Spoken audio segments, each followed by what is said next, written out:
Welcome to the Nerd Party.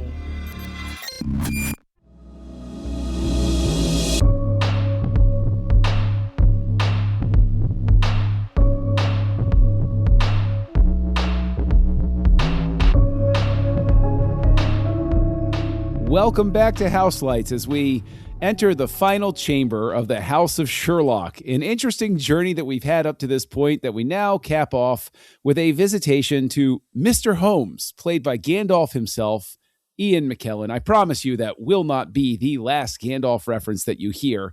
And here on Houselights, I am your humble host, the aging, memory-lapsing host, John Mills, joined by my friends, my dear doctor, Darren Moser, who wishes I would note all of the things that I forget, like when I'm supposed to host, and my doddering housemaid friend, Tristan Riddell, who keeps everything in order, especially when I drop the teapot or set fire to things. It's very helpful. With a very ambiguous accent. Would you call it an accent? We'll get into that and more here on Houselights as we come into this 2015 film, which yet again imagines, what if Sherlock Holmes were a real person? Why don't we pitch that out there this time? Only this time, instead of meeting Sigmund Freud or encountering ghost hallucinations, we're just going to go ahead and we're going to say, you know what? He is actually just an old jerk that might not be so much of a jerk because he just can't remember that he wasn't that much of a jerk. So here we are. This is my first time watching Mr. Holmes. I believe this is Tristan, Darren. This is both your first time watching Mr. Holmes. Yes. We will get to Laura Linney's quote unquote accent later in the show. But this film is directed by Bill Condon. And Bill Condon actually has quite the career before he comes to Mr. Holmes. And I recognized his name immediately as the director and I believe writer as well of Gods and Monsters, which is an Ian McKellen movie. So obviously the two have known each other for some time. And so, Tristan, I know you're also familiar with Condon, and are there standout works that you love of his previous to Mr. Holmes? Well, it's not so much. It's not so much that there's previous works that I love. It's more he has an interesting duality to him because he does something really small and intimate like Gods and Monsters, which got him Oscar nominations, and he won for small, Best Adapted Screenplay. He actually won. He won. That's right. That's right. Yeah. And I think McKellen got the nomination. He got the one, the win. That's right. Yep. And then you have something small like Kinsey, but then, he's coming at you with the final two Twilight movies out of nowhere. He did Dreamgirls, which was big. Everybody was talking about it. In the moment it was, yeah. In the moment it was, yes. And then he does Mr. Holmes in 2015, again, another very small film. And then right after that, as soon as Mr. Holmes was done, he ramps up and does Beauty and the Beast, which was a gigantic picture, garbage movie, but a gigantic picture. And so it's just interesting to look at his filmography. Well, I can't believe just kind of see it go back and forth. I can't believe that you left off that he did the horror sequel Candyman, Farewell to the Flesh. And previous to that, another puzzling sequel, FX2, which... you know exactly why I left those off. No, I don't know why you would leave either one of those off. They're classics in their own right, honestly. But yeah, it is a very interesting filmography. It's very obviously... There are works that he feels passionate about and then works that are going to pay the bills. And I got to ask you, Darren, do you think Mr. Holmes was a passion project or do you think he was doing Mr. Holmes as a favor? That's a good question. I don't know what brought this movie about, but maybe a favor to Ian? I don't know because it's very small. It's not... Like, this is not the kind of movie you make to make money. It is not going to make a ton of money. And I think it didn't lose. It made $30 million off a $10 million budget. I mean, it's tiny. That's more than I expected it. It's a tiny little movie, but this is I think you're right. I think this is an acting experience for Ian McKellen. It's Oscar bait. is what it is. You know, like Yes. it's one of those things. And I don't really say that. I shouldn't say Oscar bait. But you like, did, Tristan. I know. Yes, that's true. You can't take it back. I know. No, it's one of those movies where you're just like, you're not going to make money off of this. Right. You don't mean it in a negative way. It's just there is a connotation there. Yeah, like it's a small movie, but yet with powerful performances. And that's what you're gearing towards. Performance-wise, I wish this was a video podcast. Yeah, I wish everyone could have seen John's face. I'll never knock McKellen, and I can't remember the young actor's name. I think the boy does fine in the movie. But honestly, let me rephrase. Yeah. It's a movie that's filled with a powerful performance. Yes, there you go. That's a better way to say it. Let me check. The boy Milo played Roger. Let me check my wrist there. I was going to say, once again, this needs to be a video podcast. But to answer your question, Darren or John, this was McKellen's movie first. And McKellen specifically requested Condon. I think that there's definitely something where I can get the sense that they believed that this was a really touching film that they were putting together. And I know that's a backhanded compliment because I got to ask you, Darren, like, I think there are so many structural problems with how they go about telling the story. I think like the best I could read into it is they're trying to convey the troubled state of mind that he's in that he keeps losing time where it's like, am I in the past? Am I now? Am I in the future? But I think it's incredibly disorienting for the audience. Do you agree with that? Or did you think it played well? Yeah, I think there were 3 layers to this movie and it probably should have had like 1.5. You have the notebook, which I think is the strongest layer. Every time they open it and show more dots, it is more impactful than anything else you could show on screen. Visually and camera trickery, like that just shows like, oh, he's forgetting. Like that tells me more of his mental state. It's an anchor. Then you have the flashbacks of the last case and all of that. And that is where it starts to get kind of convoluted he's super unreliable narrator, like extremely so, that it makes it hard to tell what's going on. And then I think the third layer that kind of took it too far, or I don't know, it complicates the other two, is the Holmes is a fictional character, but we're going to pretend he's real and the stories you heard are not real. So already now Watson is an unreliable narrator of what else we also might know about this. And I feel like it's like Logan. It's like a book too far. Like if they had just taken that out and not even covered it doesn't even matter. Watson's not even in this movie. Just don't even talk about it. Just have him say, I don't feel like the ending of that last story was right, and I'm going to try to remember it. Just keep that box small. But because we're adding, and then that's not even what happened anyway, or none of them happened, and it's like we know that's the angle you're going, but I wish they had spelled it out less and left it. So I don't know. Did you guys kind of feel that same way, where there were kind of these layers of reality, and some kind of worked and some kind of didn't? But I've heard the word convoluted thrown around a little bit. So I didn't really, like, John, I didn't take your perspective. I didn't get your perspective at all. And I think that's a failing on my part, where you said like, oh, like he's confused on what time it is or what era he's in. Like, I didn't see that as a literal fraction of his mind. I saw it as a stylistic choice of going back and forth. Again, not saying that I'm right. It's just like, that's how I took it. And so I think that's an interesting perspective, which kind of opens it up a little bit more to me. To answer your question, Darren, the whole Sherlock Holmes is real and not real at the same time. Like we're getting the behind the scenes of Sherlock Holmes. Like, like I made that joke about it, like being like Logan, but it kind of is, like, because if you're looking at Wolverine and Logan, he holds up an X-Men comic book and he says that he's like it did happen, but never like this, not in this way. And now we're dealing with, Professor X with Alzheimer's. So I mean, oh my gosh, and he played Magneto. Oh my God, there's so many layers. But no, like that didn't bother me at all. In fact, I really liked it, of course, and also getting young Sherlock Holmes as on the screen again, I thought was a really nice treat and a really nice Easter egg, because if you've never seen young Sherlock Holmes, it means nothing to you. But if you have, it's fun.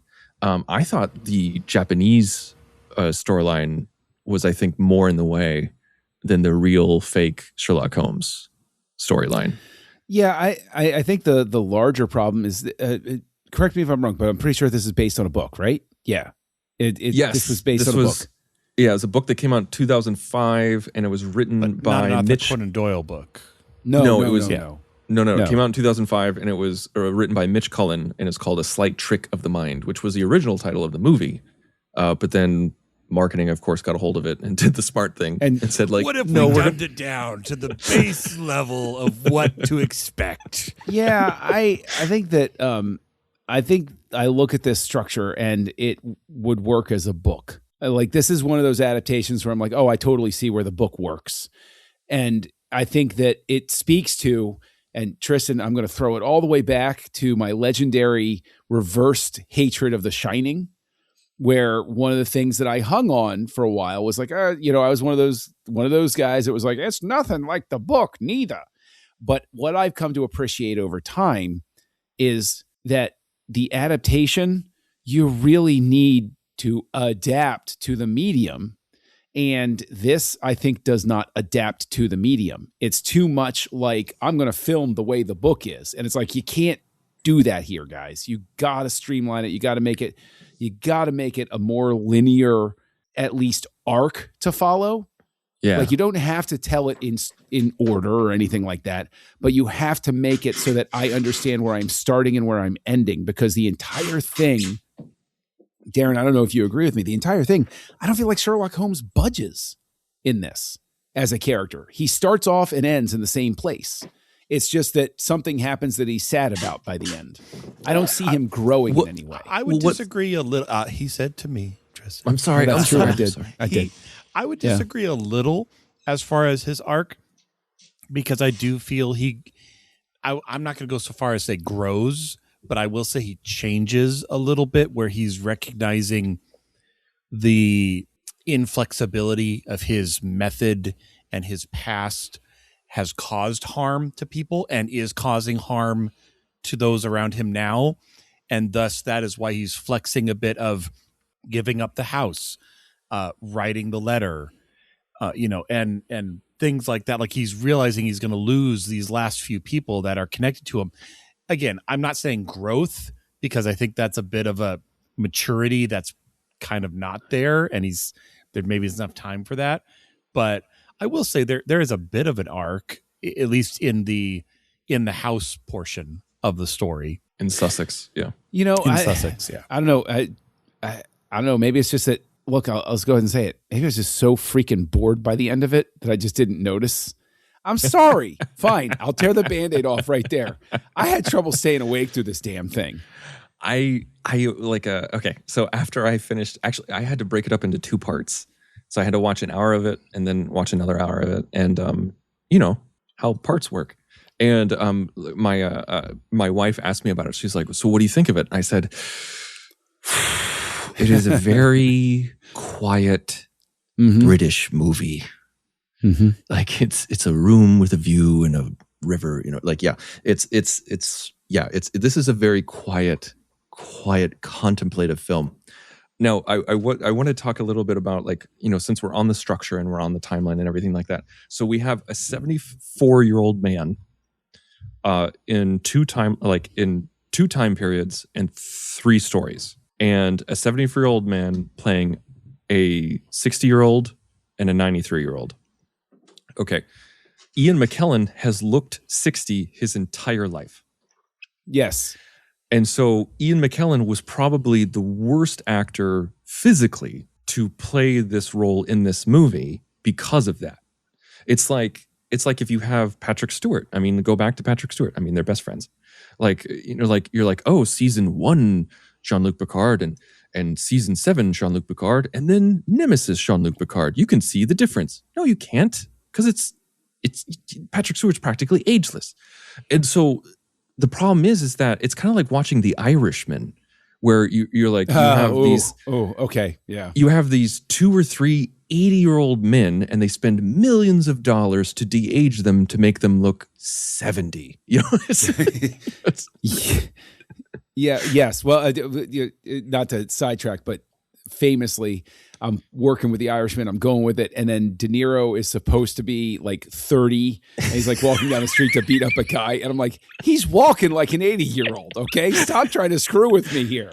Like, or it's like, anyway. Or it's like Harrison Ford on the train in the latest indie movie where like he's running on the train, but he's got that old man little run. It's just, I'm not making fun of him. It's just how it is. I mean, it's just nature, man. It's just, it's just the way it is. I agree with you though, because this is one of those things where I would argue that table of the face replace stuff that they can do and everything like that. This is your strongest argument for saying, maybe we just cast 2 different people and we have somebody play the younger one. Audiences aren't stupid. They're not that stupid. Maybe get it. Nicholas Rao. Maybe cast him as young Sherlock. Possibly so. Instead of just the flashback. And it doesn't have to be his last case. It could be like just a case in the middle where he'd never got a satisfactory ending and it just bugged him. Anyway. But like as we don't rewrite all the time, but yet we do. Well, I mean, it's based on a book. So, okay, you have your stricture there. And it's like, but embrace it. Just cast somebody different. Give somebody else a shot to say, hey, I played the young Ian McKellen. That's a CV win right there for somebody. And it's like, I there's this obsession. Again. Yeah. Why not? Oh my God. That would have been great. Darren. I mean, not to cast him due to X-Men, but you're just spitting gold. That would be delightful. That's the way you solve it right there. That would have been amazing. Yeah. And then we got to work in, but we have to find a way to work in James McAvoy somehow. Somehow, yes. So it's interesting. I want to talk about the aspect of, the last case, the end of a detective's era, because it reminds me a lot of the David Suchet's performance of Hercule Poirot, which I will just be straight up. I have not watched Curtain. I have not watched the finale. I'm not ready. I don't know when I will cross that bridge. But yeah, that same thing where as that story progressed and the actor aged, if you go back and watch series 1 versus the later season, it is like a rubber band snap of, oh my gosh, they're babies. Everyone looks so young. But all that to say, with Ian McKellen, it's like if you're listening to something and you turn it up to 9 and then you turn it from 9 to 10, do you really hear a difference? Like it's so it's slightly louder. So apropos. That's apt. And I will say though, I think they did a good job visually showing what time he was in. I could tell. It was like, okay, his hair is slicked back in these times. There's less age spots.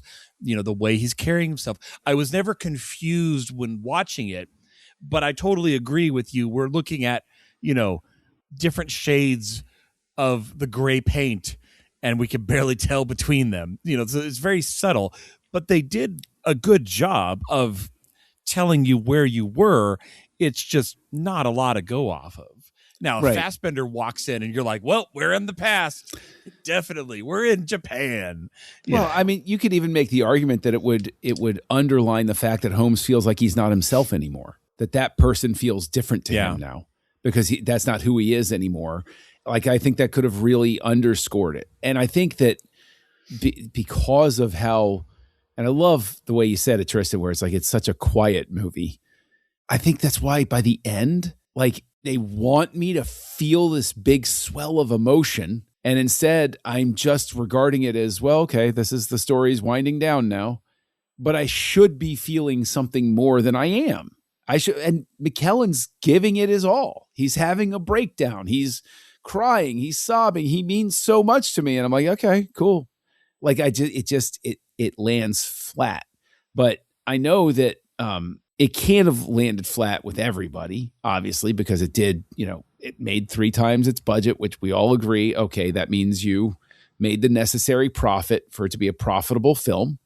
But honestly, this movie's been completely forgotten. I think all 3 of us were surprised that it existed, because we inserted this one because I forget even what was the Christopher Lee one. I watched it and I said to you guys, I was like, no, I got to talk about this. I can promise you this one was better than that. Okay, at a minimum, I can promise you it was better than that one. So, but I mean, is this just one of those dustbin sort of movies where it's like it happened and nobody's going to remember it in another 10 years? I don't know if I would go that far and say dustbin, but I think it was a movie for a target demographic at the time that was not us. Like my parents 10 years ago watched this as soon as it came out on video, and they're huge Poirot fans. Add that to the tally for this wing. They love mysteries. They love Ian McKellen, and they love slow, talky films. And they're old. They were the absolute key demographic for this movie. Like, this was the anti-Guy Ritchie. I mean, it was like, hey, you like Guy Ritchie's Sherlock Holmes with Robert Downey Jr.? Don't see this. But see, the whole thing about it being Holmes, I've never read Sherlock Holmes stories. So it's sort of like the same thing that we were talking about with the Nicholas, the 7% solution, where I'm like, I don't have anything to like tether onto here. So it's like, oh, Sherlock Holmes is a real guy and he's having trouble remembering whether his stories were true. And I'm like, I'm definitely not your key demo, because I don't even know. Like, you could tell me that he, in one of his stories, is like, oh no, Watson got that wrong. I fought flying space apes that came down and they had lasers shooting out of their ears. I'd be like, oh, that happened in a story? Okay, fine. Well, like, there's nothing for me to go against. So I don't know. Like, basically the question is, do they give you enough to care about if you're not a Sherlock Holmes fan or not familiar with the works? I mean, I was surprised when Roger's last name was Moriarty at the end. Like, that was a twist I didn't see coming at all. No. Dun, dun, dun. I mean, it did make me think of Christopher Robin, the more recent one with with Ewan McGregor. With Ewan McGregor, where maybe he's having a mental breakdown. I don't know, but like, so far as you have a older gentleman figuring out his life, and a young boy is now in that one, it's his son, but there's that type of movie. We've seen it several times with the friendship that develops between a young boy and like a grandpa figure, and they're, especially a British boy, like they all look the same. They're obviously all different people, but I definitely felt that with Roger by Milo Parker. And while I liked that part of the story, I felt it added a lot. I can't imagine the movie without that sub story and causing a little bit of change in Sherlock, like I said before, towards the end, of realizing the consequences of his actions and such, and just how much of a jerk he is sometimes. But it was still so slow. Like, everything just took a long, like, it felt like this movie took over a week and yet happened in like 5 months. I don't know. Time has no meaning. See, I want to very much qualify that I don't have a problem with slow. I'm still the weird guy that will defend Twin Peaks season 3. Not vociferously, but I will at least defend it, because I'm like, yeah, Lynch gets self-indulgent, but sometimes it just really works. And it can work. So I don't have an objection to slow as a rule.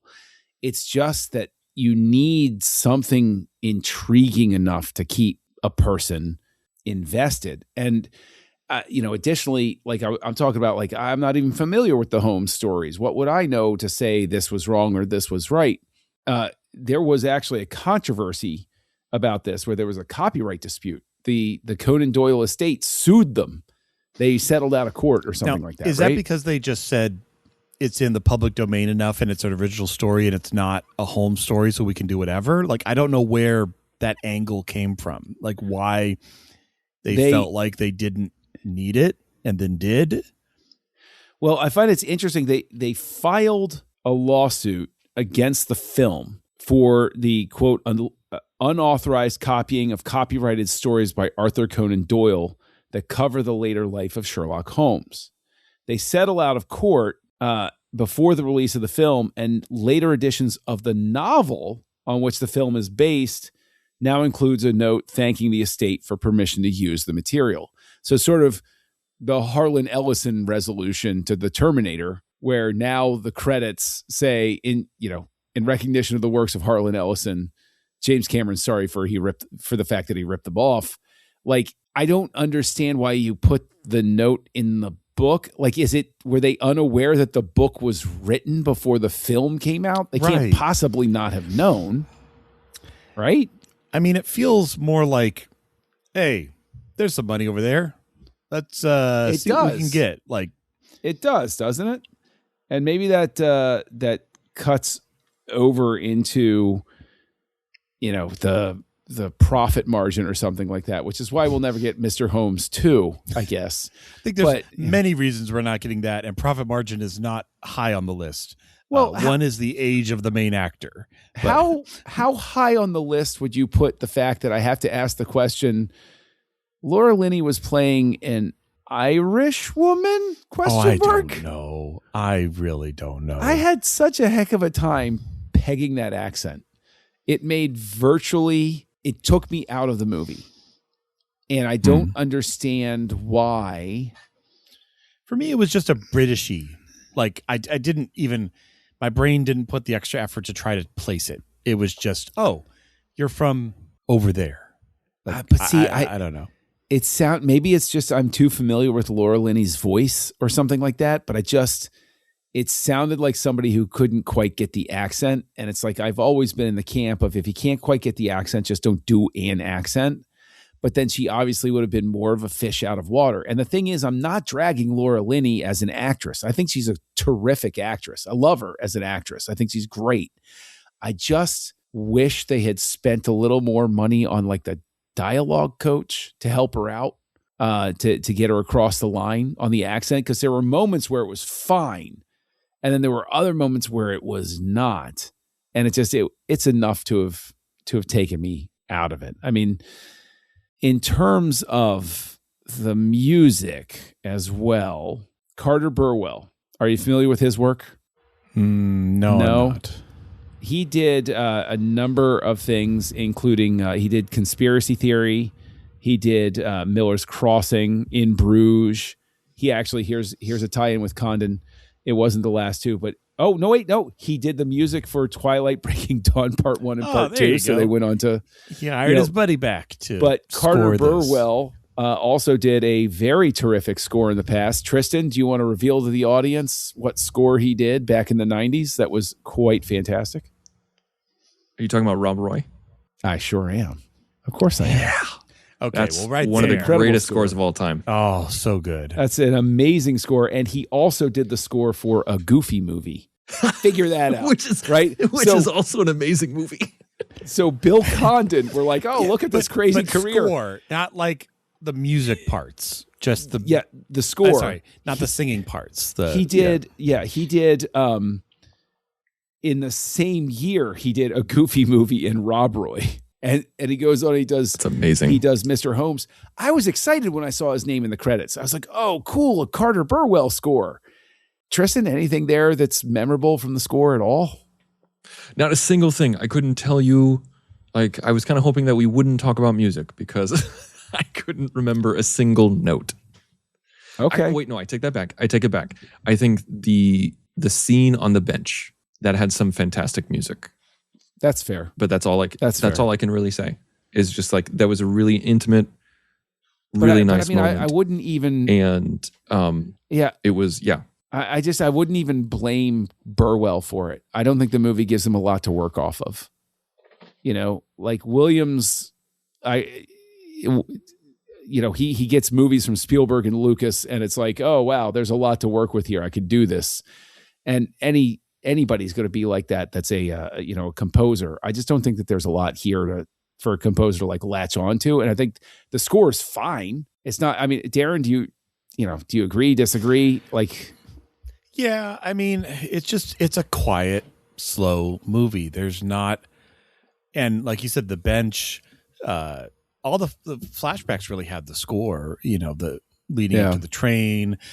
Even playing I want to call it a harpsichord. I know that's not what it's called. The glass bowls, like they utilize that. Didn't they say harmonica?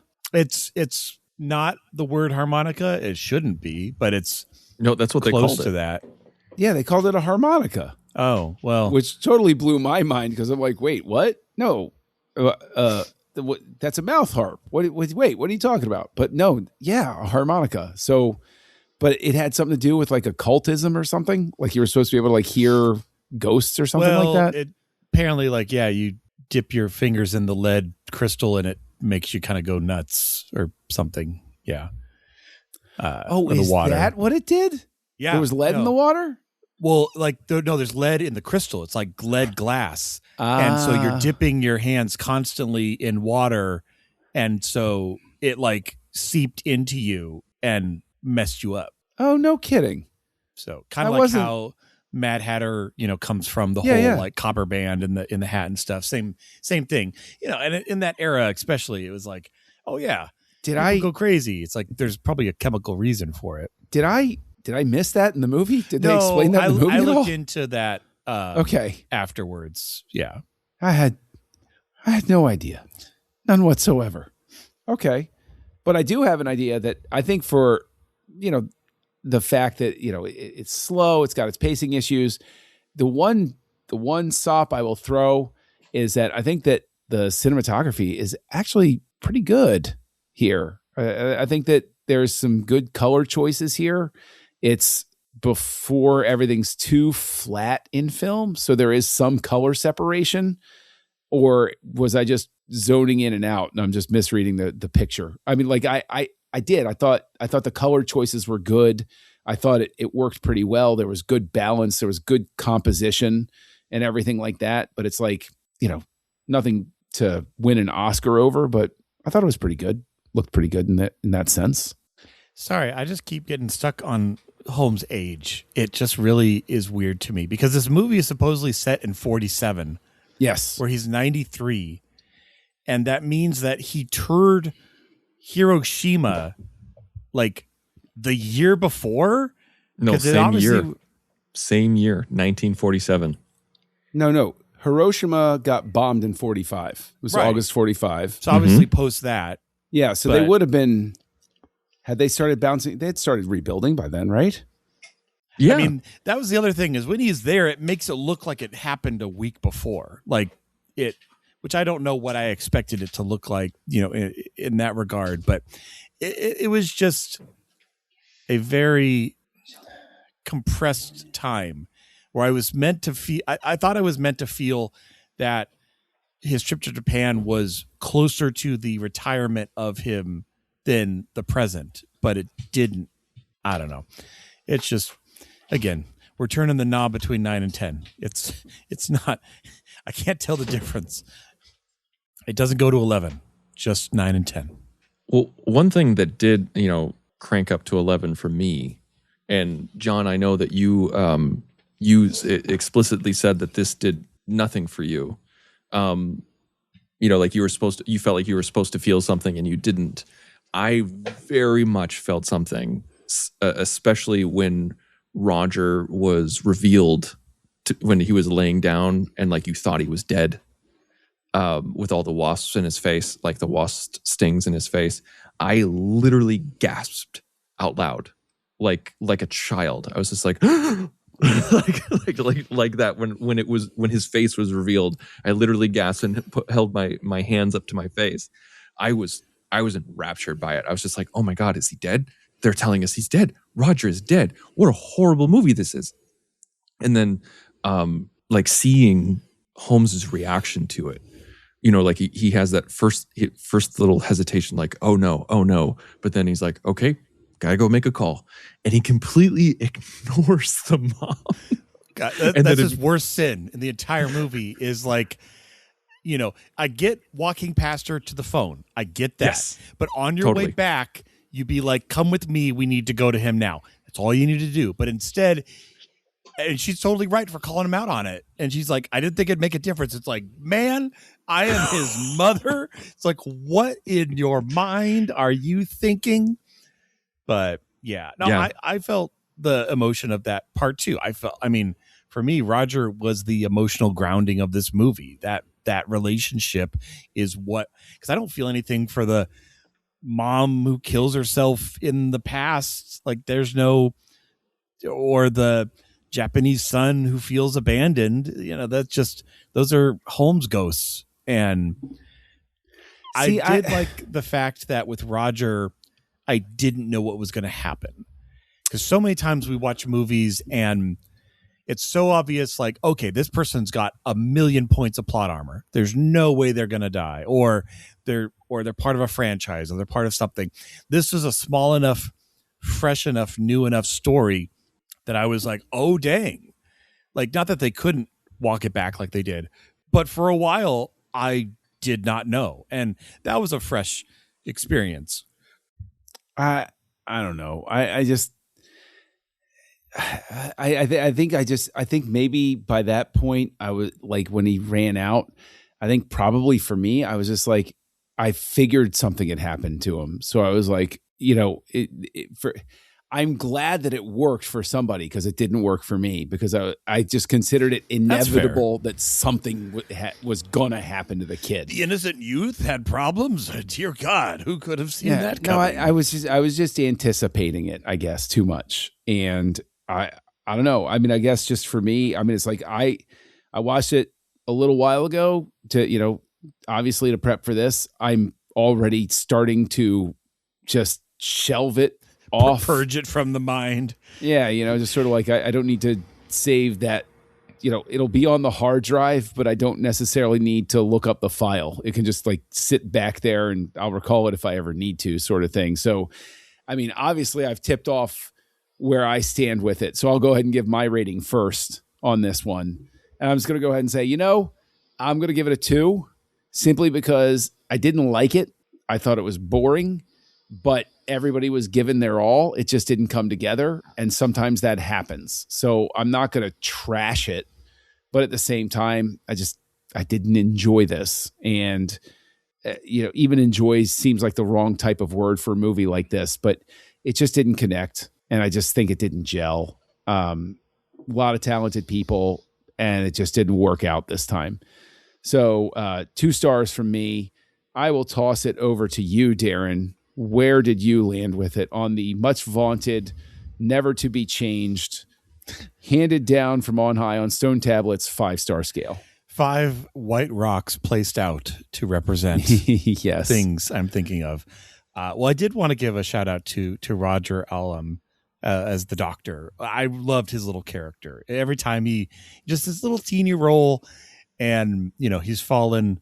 What he called it was like the ash prick. Was that like the ashy prick or something? Oh, ash, yeah, prickly ash.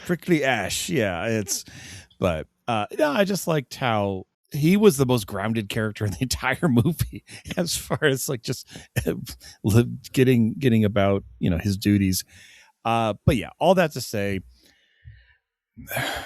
I'm giving it a 1, only really because in the comparison with the other Sherlock Holmes that I gave 2, I enjoyed those more than this. So I don't equate it to a 2 in that regard. A 1?